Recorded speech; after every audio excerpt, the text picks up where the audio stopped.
Welcome back to another magazine flick through. So we're looking at the official Sega Magazine this time, number 2 from February 1994. Now it's been quite a few weeks since I did the last magazine, which was, if I remember correctly, Mean Machines from the same month. And the plan was that I was going to do all 3 magazines for that month in the same week, but that never happened. So there's been replay and the Halloween special and whatnot, and I just never found time to do it, but nonetheless here we are. So this month the big thing is Sonic 3 is being released, and I remember that coming out February the 28th, if I remember correctly. I was really excited for that game coming out, and it was really expensive, so we had to try and find it a little bit cheaper, but I did. I got it, I think it was about £40 rather than 60 in the end. So Konami now have their 4 games that you'll see time and time again. I've covered these before. So what have we got in this issue? So we've got Sonic 3, Castlevania, which will be joining the Konami games. Dragon Revenge, I haven't played that one. That's the follow-up to Devil's Crush. By the people that did the European conversion, I think. I might have got that wrong. McDonald's Treasureland, which is a treasure game, that's a really good game. Lost Vikings, Winter Olympics, Shut Up 2 again, Dracula, Rage in the Cage. So yeah, some pretty good games coming out for 94. As I've said before, 94 I think was really when the Mega Drive peaked.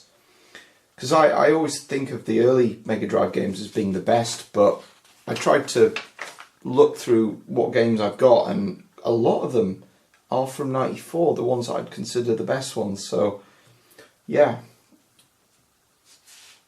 Oh yeah, this is it. So Julian Rignall is leaving the EMAC group that published this and Mean Machine Sega, and he went to the US, and I think he joined what became IGN, and he did quite a few things over there, and then went back into being a games journalist. So, this is Cliffhanger on the Mega CD. It's not really much better than the Mega Drive version. It's got the FMV, but this is the good thing. It's got this mode that's a little bit like, it looks quite a lot like the Batman Returns sequence where you're driving. So it's got the mode 7 that undulates, and it's got hills and whatnot, and you've got scaled sprites, and it looks pretty good. It's certainly something you couldn't do on a SNES at the time, although it's not the smoothest of frame rates. So Wimbledon, what's this game? Codemasters. Oh, Tennis All Stars. I think this one might have used the 4-player cartridge with the extra controller ports. They called it the J-Cart. I think this was one that supported it. Okay. Yeah, I did like this with the official Sega Magazine. They had a lot of previews and news, and there was certainly a big hype machine going on for a lot of the Sega games, and particularly the Mega CD and the 32X. If you read these, it puts a really positive spin on it. Core Design, Skeleton Crew, that's something I really wanted to play back in the day, and I remember reading about it, and I always thought it got canned, but apparently it didn't. That'll be BC Racers, so that's another game by Core that uses the engine that was in Thunderhawk and Soulstar and what was the other one, Battlecore, which I picked up from Replay. I really should play that again. Walker on the Wild Side. Yeah, so they're talking about Soulstar. That'll be Soulstar. Streets of Rage 3. I haven't played that one. I've played a little bit of the second, mainly the first one, but I've never played the third game. It's meant to be a little bit over-ambitious for the hardware, and the soundtrack's a bit odd, apparently. Aladdin. Yeah, so some pretty good games for 1994. Rebel Assault. Yeah, that was one of the better uses of FMV on the Mega CD to make a game. Psycho Pinball, yeah, certainly a lot better than Sonic's Pinball. Yeah, and the Master System stroke Game Gear version of Road Rash, it's a really nice conversion, and graphically I was really impressed when I saw that back in the day. A friend of mine had a Master System and got that, and I was really quite impressed. So we've got some Judge Dredd. Is this for the movie that's coming out? Yeah. Oh no, it's for the game, but the film came out around the same time. So what's coming out? Toe Jam and 2, Eternal Champions, Mean Bean Machine, McDonald's Treasurelands, Body Count. Body Count is one of the few games that does use the Menacer rather, for the Mega Drive and the Mega CD. So what's on the Mega CD? Dracula. Dune's a good game. Mystery Mansion, that was quite an odd game that came from Japan. The FMV is a bit flaky, but it's quite a good game. It's a bit like Myst. Double Switch. Yeah, Spider-Man versus the Kingpin's meant to be a decent game. Master System, we've got the new Donald Duck game. That was meant to be quite good, but quite hard to get hold of. I would like to try and get that. I forget the name of it. It's not the Lucky Dime Caper, it's something else. Yeah, Mean Bean Machine. Fire and Ice and Zool. I didn't know Zool came out on the Master System. And Echo. Road Rash. You've got Robocop versus Terminator. So, it's still in 94. There are some pretty decent games coming out on both the Master System and the Game Gear. But I think if it wasn't for the Game Gear, I think the Master System would have been finished. I think it's because the hardware was pretty similar. So, making Game Gear games and Master System games at the same time made a lot of sense. Castlevania, the New Generation. Yeah, this was the first Castlevania game. Actually, no, I tell a lie. I was going to say it's the first Castlevania game not to come out on a Nintendo system, but that's not true, because the original one came out on the Amiga, but it was certainly the first one on the Sega platform. It's quite traditional rather than some of the newer 1632-bit games. Wow, more previews. I'm not sure. Oh, Micro Machines on the Master System. Game Gear, remember that. Yeah, Battletoads. Yeah, I wasn't a fan of that game. Normie, never heard of that one. Heard of this one. Yeah, Virtual Racing on the Mega Drive.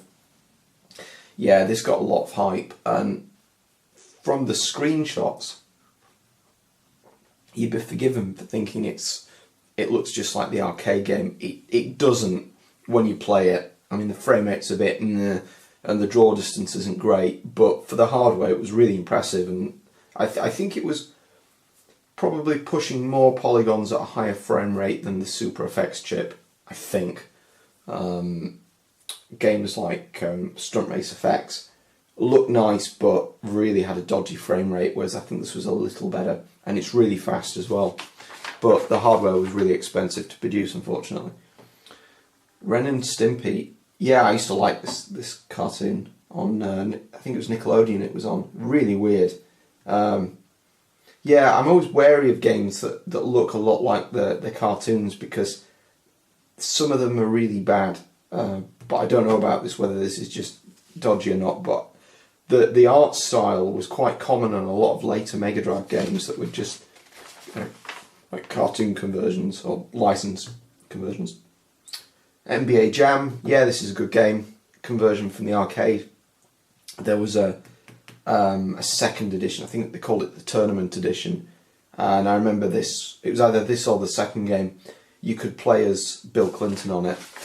I think there was a cheat code, but I forget, it's been quite a while. Skitchin, yeah, I think T-Rex Space Station picked this up, if I remember correctly, when we were at Replay.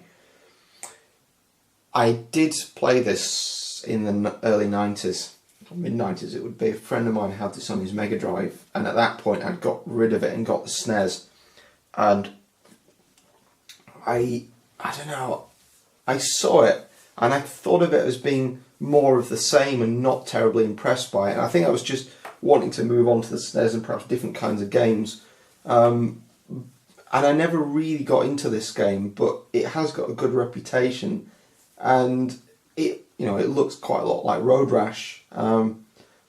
Yeah, I really should play this. I really should try and pick this up at some point because it is meant to be a good game. Double Switch. This is the sequel to Night Trap.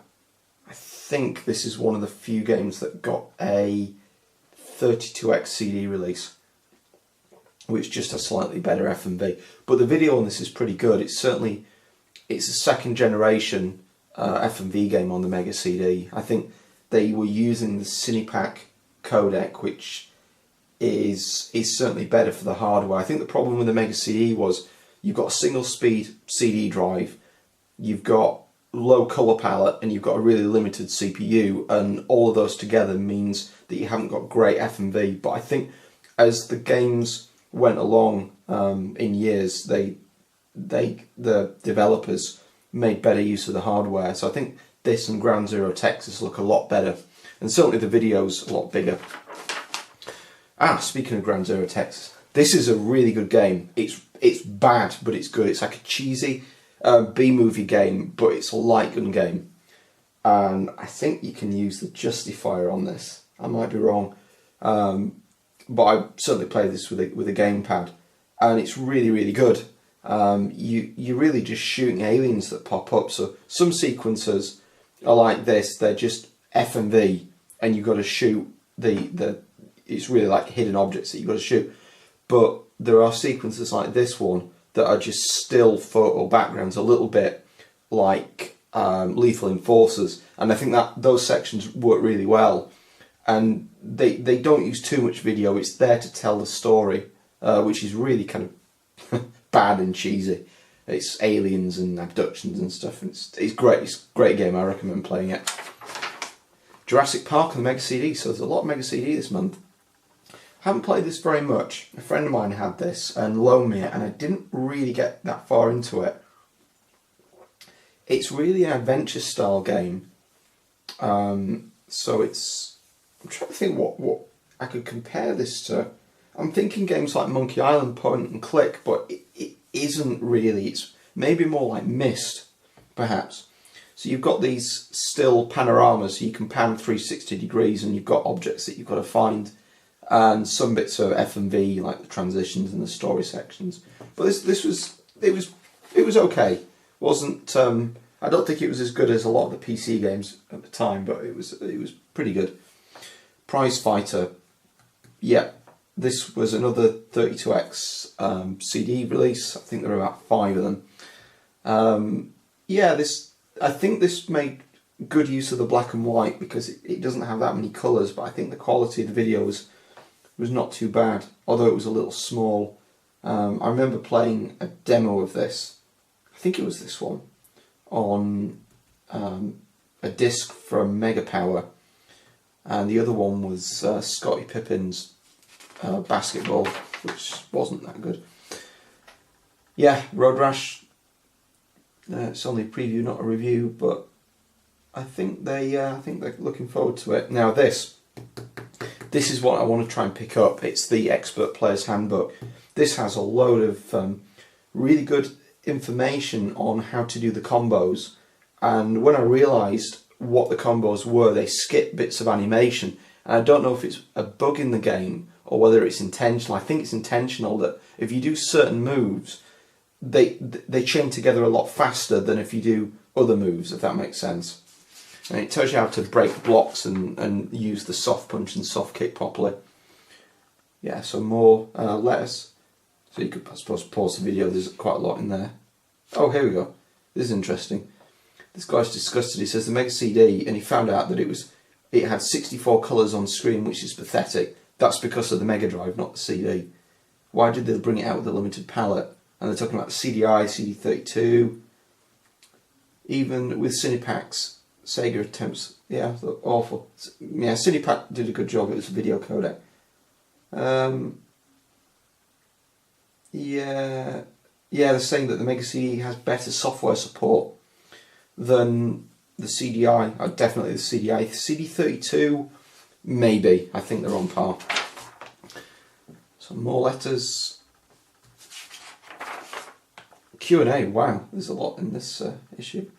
So I suppose pause it so you can read it if you fancy. So Sonic 3. Here we go.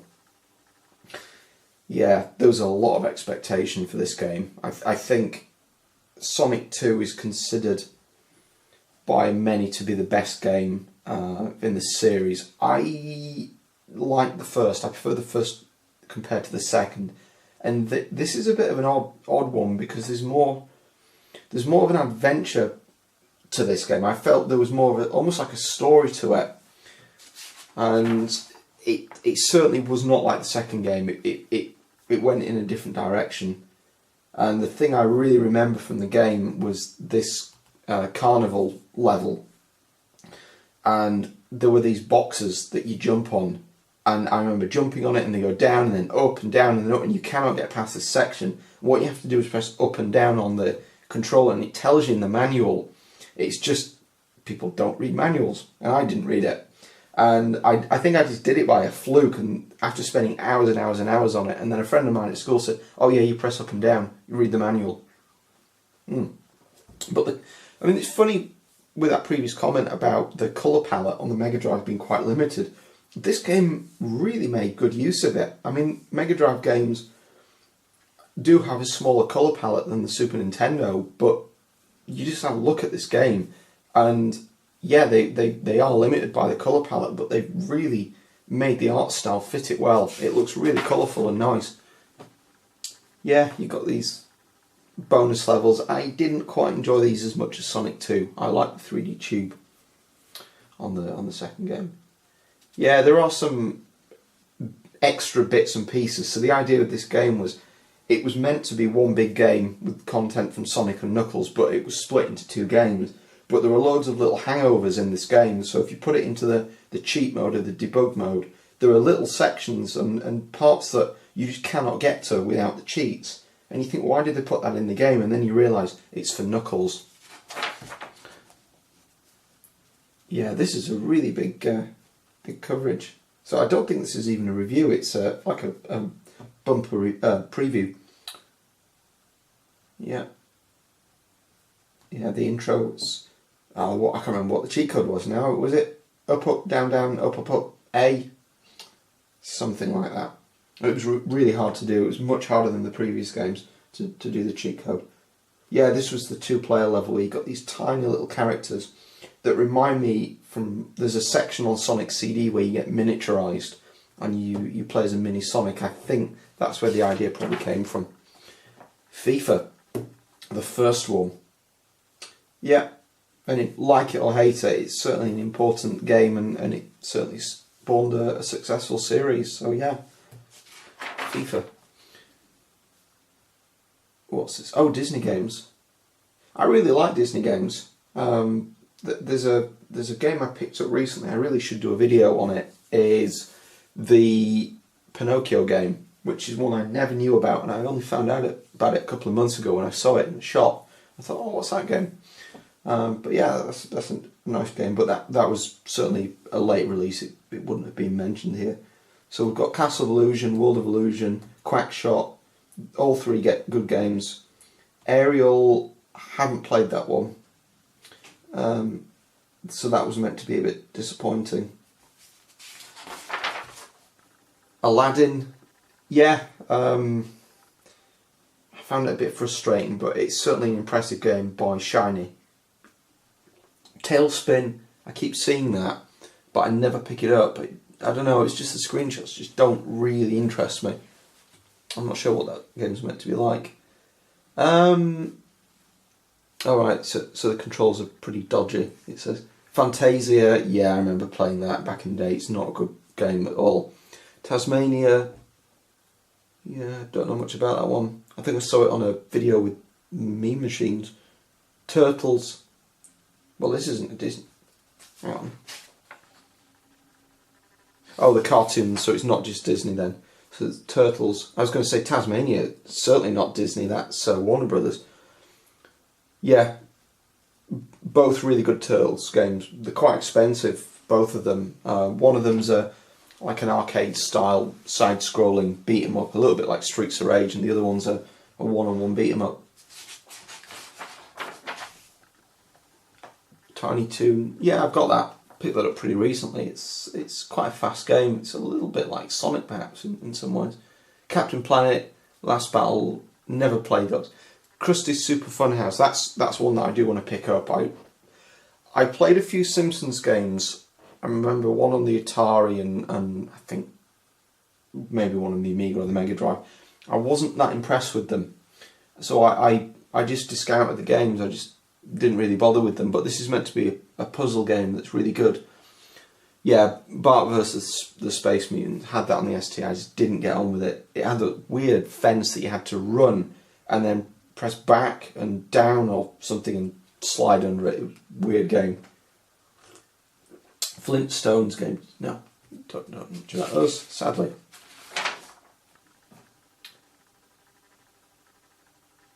Yeah, Dixon's. Those were really good games. Pretty much all of them. Oh no, that isn't.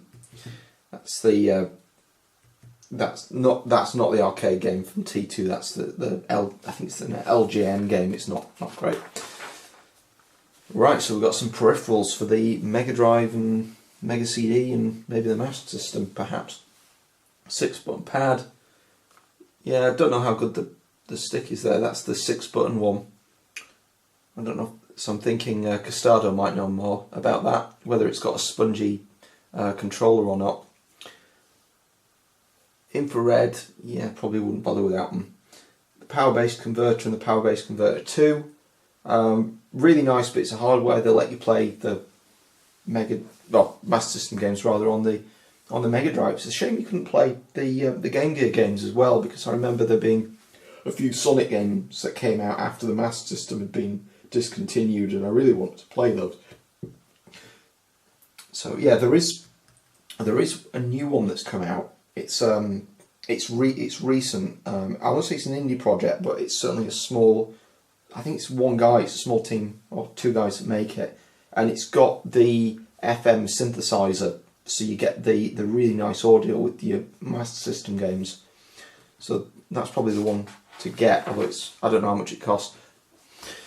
The Menacer, yeah, really, £29. I thought it was more than that. So they've got these must-have abilities. 1 star. Yeah, they're saying that lack of good software prevented it from being successful. Yeah, body count, as I mentioned, is worth getting for that, but it's not cheap.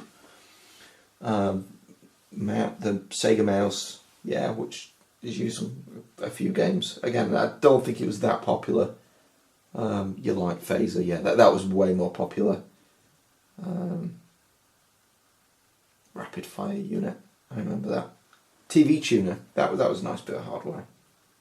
So I suppose you didn't really get many portable TVs at the time, and I think this was quite a nice combination. AV cable, what's that for?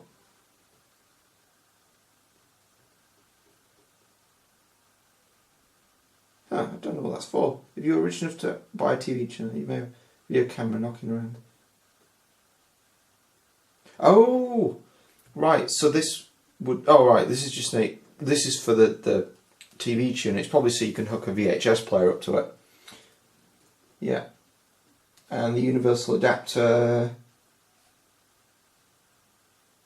Oh, right, it's for power. I was going to say it's not for import games or anything like that. So that's issue 1. Had that back in the day. Yeah, Castlevania. So this is Bloodlines. Really, really nice game. I really enjoyed it. There was a lot of effects in it that were trying to pretend that there were rotation and scaling and reflections in the water. And I think they were just trying to make it look like a Super Nintendo game. And I think it worked for the most part. But the gameplay is really traditional. It felt more like the first or the third Castlevania games rather than the later ones. So you can see here that the head from the statue falls off and it looks like it rotates. And this castle is doing this. It looks like it's doing that. Although it's just a trick with sprites. But certainly impressive. Yeah. This was the Multi-Mega. I saw one of these. And it was in Game in York in the late 90s, and I really should have bought it, but it was still quite expensive. So this is a combined Mega Drive, Mega CD, and I think it's a portable CD player as well. Whether you carry this around or not, I don't know. But Sega certainly got the hardware into a really small motherboard. It's quite impressive. I mean, it says here the tech specs, but it's just a Mega Drive, Mega CD, and you can put the 32X on it. You're not supposed to, it says, for whatever reason. I think it's because the shielding doesn't fit, but forget about it, it still works. Budget games: Goo, Dick Tracy, Revenge of Shinobi, Illicit Dragoon. Yeah, all of these are really good games. Dick Tracy was quite a nice early game for the Mega Drive. Yeah, I mean, this is what I'm thinking about the eras of the Mega Drive. I always think of this as being the golden era, these types of games from the early 90s, because we got the Mega Drive 2 years after Japan, and I think a lot of good games all came out at once. But I think this, I suppose you could almost call it the blue box generation, does have a load of really good games on it. Rambo 3, haven't played that.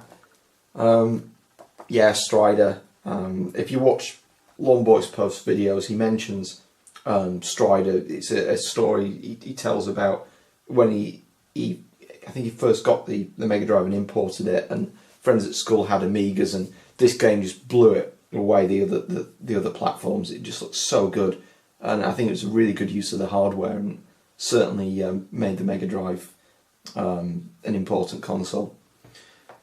Spider-Man, yeah, I played that. That was a good game. Mercs, I bought this recently. I was in Sheffield with Infected Flinch. I say recently, I think it was about Easter time. I still haven't played it. I really should do. It's like a sequel to Commando. I remember playing that a lot on the BBC Micro. I really enjoyed that game, so I really should give this a chance. Dracula on the Mega CD. I think there were 2 Dracula games, and one was good and one was bad. I don't remember which was which.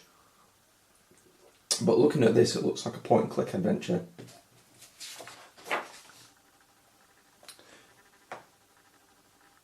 Best scenes.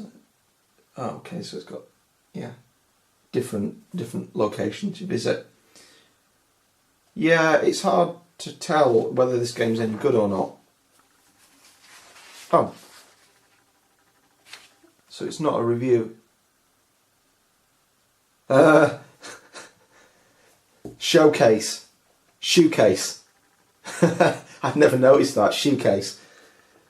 So, yeah, so they're saying it's well presented. I don't know how well it plays. Let's see if there's a future review of that. So you got your tips and your codes. Wow, a lot of codes. Yeah, I think this magazine used to pad itself out a little bit. Yeah. Right, I had to change the memory card there. So, yeah, Mortal Kombat, that looks like the Master System game. Sonic 3, okay, so it's finally been reviewed. And it got 95%, and the only thing they thought was low was the originality, which, yeah, fair enough, but considering where Sonic went, I think this is a formula that works, so why change it? And I think when Sonic and Knuckles came out, I don't remember if the reviews were positive or not, because it is more of the same. It's just more of Sonic 3. It felt like a mission pack, and I think charging full price for it perhaps was a little steep, but I don't think people complain too much. I think generally, if you bought Sonic 3, you wouldn't have been disappointed. There may have been some people that didn't like it, but I think it was pretty well received. Despite being £60 because of the save game feature on it, and it's probably the ROM size as well. Yeah, Streets of Rage 2, that isn't the Mega Drive, that's the Master System. Yeah, tiny sprites, but it doesn't look too bad, does it? I mean, this is 69%, but well, it's the Master System. What would you expect? Yeah, I think by this point, if you weren't fortunate or didn't have enough money to buy a Mega Drive, I don't think you'd be complaining too much that the graphics were not quite as good as the Mega Drive one. I think, you know, you played what you had. So yeah, Thunderhawk, that was really an impressive game for the opposite end of the spectrum. Yeah, Castlevania 86. Yeah, so they didn't like the originality. I find that bizarre because this is what it is. It's Castlevania on the Mega Drive. So why are they complaining that it's too similar to the previous games? This is what people wanted. Oh, well. But it's a good game. It's a good game. Yeah, Dragon's Revenge. So this is the sequel to... That's it, Dragon's Fury. I always forget the Western name for this. But it's Devil's Crush. 60%. Yeah. So the original game was actually converted to the Mega Drive by the Thunder Force programmers at Technosoft. This time Tengen rather, done the programming themselves. Yeah, it's not meant to be quite as good. But I think if you're really into pinball games, it's probably worth picking up. There are quite a few good ones on the Mega Drive. Turok 2, Mega CD. I'm just looking at it. I don't see much use of the hardware. Yeah, and they're saying it's a good game regardless of which one you have, either the cartridge or the CD. And I think the thing that's easy to forget is that the CDs used to be a little bit cheaper. I think they were £40 on release, whereas the cartridges tended to be $50 at this point. So the Mega CD games were slightly cheaper, although the hardware was a lot more expensive. Dracula. Now this got 90%. Wow. For an adventure stroke FMV game, that's pretty high praise. I don't know if this is an expensive game or not. I'll see if I can find this at some point. I don't ever recall seeing this, so I wonder if this is quite hard to get hold of. I'm just trying to work out who made this game, because it says, yeah, it's by Sega. They published it, but I don't know who the developers were. I don't know if maybe it's a company that made some decent PC adventure games. Don't know. WWF Rage in the Cage. So I've mentioned before, I do have this. This is one of the games that's got the printing error, so when you see the spine on the side, it doesn't say what the game is. And this is by the same publisher Acclaim as Alien 3 that also had the same printing error. So it might have been the same guy. Yeah, 79%. It looks like the Mega Drive game. I think it's just a bit more expanded and it's got bits of video here and there. I used to enjoy the Mega Drive game when I was like 10, 11, but I think at that point those kind of sports are popular, and perhaps you just grow out of it, and I just never went back. I was never interested again. Certainly by the time this came out, I didn't care. Okay, McDonald's Treasureland by the developer Treasure, and it got a low review. This is meant to be one of those hidden gem games. It pops up quite a lot on hidden gem videos, and it's meant to be a really good and bizarre platformer. It looks a little bit like Dynamite Headdy, certainly in the art design. But sadly, I hadn't played this. I've seen videos of it, and it looks pretty good. I'm sure the McDonald's theme put a lot of people off at the time, with it being like a kids game, but it's meant to be pretty decent. I can't think of many bad Treasure games. Lost Vikings, 88%. Yeah, again, another game that I really want to play. I think this is like it says there, puzzle style. I think this came out on PlayStation as well. It's probably easier to pick up on that, 'cause I have seen it now and again on the Mega Drive, and it's quite expensive. But I think I'd enjoy this game. But yeah, sadly I haven't played it. I haven't really seen any videos of it either. I just remember the screenshots and seeing some previews at the time. Winter Olympics on the Mega Drive and Master System. If you look at the sprites, they're very similar. And I remember this being a really nice looking game. I played the Master System one. A friend of mine had this. It was the same guy that had Road Rash. And I was really impressed with it. I've never played the Mega Drive game. So yeah, the Master System one got a slightly better review. It's probably because it's relative, isn't it? Does it look and look good and play good for a Master System or a Mega Drive game. And I think for the Master System, it was more impressive. But yeah, it's a good game if you like your sports and your Winter Olympics. It's worth picking up. Probably on either format. Zombies Ain't My Neighbours, haven't played that one. Yeah, Eternal Champion, 60 quid. I don't see why it's that expensive. There's no real reason for it. I couldn't get into it. I played it back in the day, and I played a little bit of the Mega CD version. I have this on the Mega CD, but the disc got scratched and it won't boot anymore.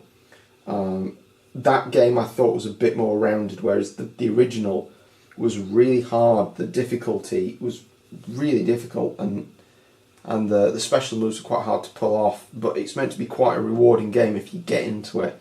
So I bought that quite recently, probably a year, 18 months ago, for a £5, and yeah, it's worth getting hold of, but you need to practice at it.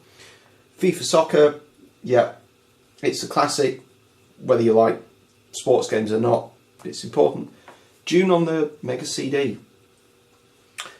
Yeah, I played the PC version of this, and I really should go back and play that at some point. I really enjoyed it. I just got to one point and I got stuck and I didn't know where to go. Microcosm, yeah, this got ported to pretty much everything that had a CD drive by Psygnosis. It's a shoot 'em up game with video backgrounds, and it's okay. I'm trying to remember whether I've played this or whether it was a video. I remember seeing this on the Mega Power discs, the cover discs. I think it was full motion video on that one. Yeah, Lethal Enforcers, the Mega Drive Mega CD. Again, I don't know what the difference is on the CD, but I've seen the boxes coming with the menaces, and there was one of those at Replay a month or so ago. Donald Duck 2. That looks really nice. I mean, for a Master System game, that looks really, really nice. I really would like to pick that up at some point. It doesn't say what the name is. That's a bit annoying, because it has got a almost like a subtitle name to it. Desert Strike. Oh, it's the Game Gear version. PGA. Yeah, some pretty good games on the Master System and Mega Drive, making good use of the hardware. So we're coming to the end now.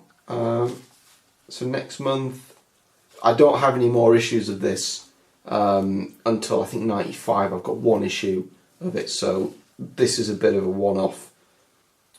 Yeah, you can win brand new virtual fighting coin-op worth several £1,000s, and there was one of those at Replay as well I got to play. Yeah, more Kickoff and Flashback by US Gold, both good games, good conversions. Is it a conversion? Is Flashback a conversion, or was it a Mega Drive original? I forget whether that was an Amiga game originally, but it certainly came out on just about everything, even the CD formats and the Jaguar. So yeah, waffling. This has been quite a long video. It's probably because I've not had enough coffee this morning. But yeah, I think this was a really nice time to be a Mega Drive and a Mega CD owner, and I think these magazines, the official Sega magazines, really put a positive spin on it, and maybe they, well, I don't know, maybe they weren't quite as unbiased as they should have been. Perhaps they hyped the Mega CD and the 32X and later the Saturn more than they should have, maybe, but they certainly believed in it. And I think when the official Sega Saturn magazine came out, they really were championing that machine really well, and it mattered if you were a Saturn owner back in the day. I think if it wasn't for that magazine, I'm sure a lot of people would have got rid of them and bought a PlayStation, but I think it just kept belief in the system, and I think that's an important thing. And I think it's true with this magazine. It really just put a positive spin on these platforms, for which they weren't that popular. They were overpriced, but there were some interesting games that came out of them, and I think that's an important thing to look back on, because I think it's easy to look back on the Mega Drive games and see a lot of positivity and perhaps a lot of negativity with the Mega CD, which wasn't necessarily true. So yeah, I'll leave it there. Thanks for watching, and if I remember correctly, the other magazine I've got for this month is a copy of Edge, which will be totally different content. So yeah, that's me done. Thanks for watching, and hopefully I'll be back to the usual schedule of one magazine every Sunday.